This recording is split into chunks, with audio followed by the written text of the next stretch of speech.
నమస్తే అండి. Prawns fry ఇట్లా విడివిడిగా ఏ పీస్కా పీస్ ఉండేటట్టు చేసుకుని రసంలో తింటే చాలా టేస్టీగా ఉంటుంది కదా. ఇవాళ ఈ రెసిపీ చూపించబోతున్నాను మీకు. ఎక్కువ గ్రేవీ లేకుండా ఇట్లా ప్రతి పీసు అట్లా విడివిడిగా కొద్దిగా మసాలా దానికి ఉండేటట్టు తయారు చేసి చూపిస్తాను. ఫస్ట్ ప్రాన్స్ శుభ్రంగా కడిగి స్టవ్ మీద నీళ్లు పెట్టాలండి. 1 లీటర్ పైనే నీళ్లు.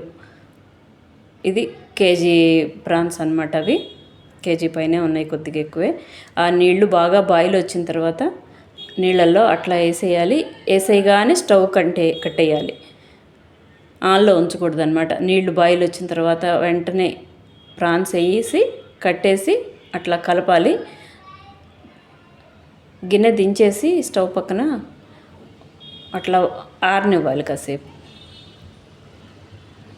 కలుపుతూ ఉండాలండి. మధ్యలో ఏదన్నా 1 పీసు కలుసుకొని అతుక్కొని ఉన్నాయేమో చెక్ చేసుకొని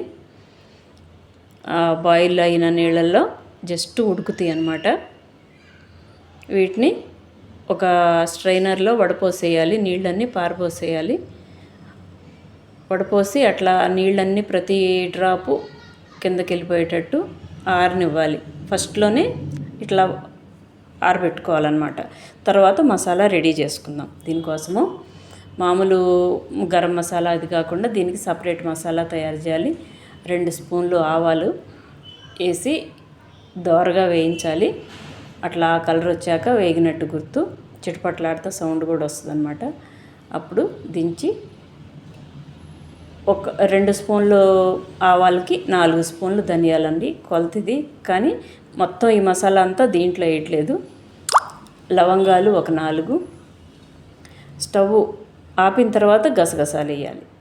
వేసేసి ఉల్లిపాయ వెల్లిపాయ కలిపి పేస్ట్ చేసి బాండీ పెట్టి ఆయిల్ వేసుకొని ఆయిల్లో ఈ పేస్ట్ వేగనివ్వాలి.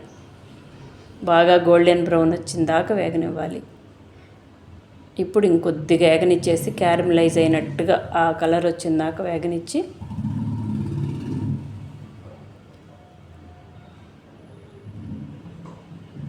దీంట్లో ప్రాన్స్ యాడ్ చేయాలి. ఇప్పుడు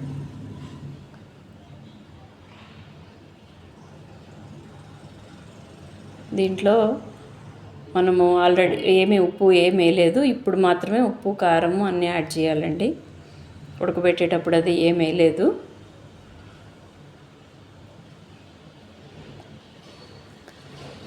సరిపడా కారము, ఉప్పు, గరం మసాలా ఇందాక రెడీ చేసుకున్నాం కదా. ఇది మొత్తం దీనికోసం కొట్టింది కాదండి. మామూలుగా కొలతలు అయితే చెప్పాను మీకు. ఒక 3 స్పూన్లు పట్టుద్ది. చూసుకొని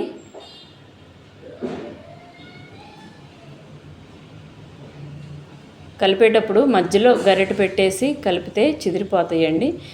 నేను అట్లా చూపిస్తున్నట్టు అట్లా అంచుకి బాండీకి అక్కడికి తీసుకెళ్ళి గరిట అట్లా కలిపితేనే చిదిరిపోకుండా ఉంటాయి. లేదంటే మధ్యలో గరిటె పెట్టేసి కలిపేస్తే అంతా ముక్కలు కట్ అయిపోతాయి అన్నమాట.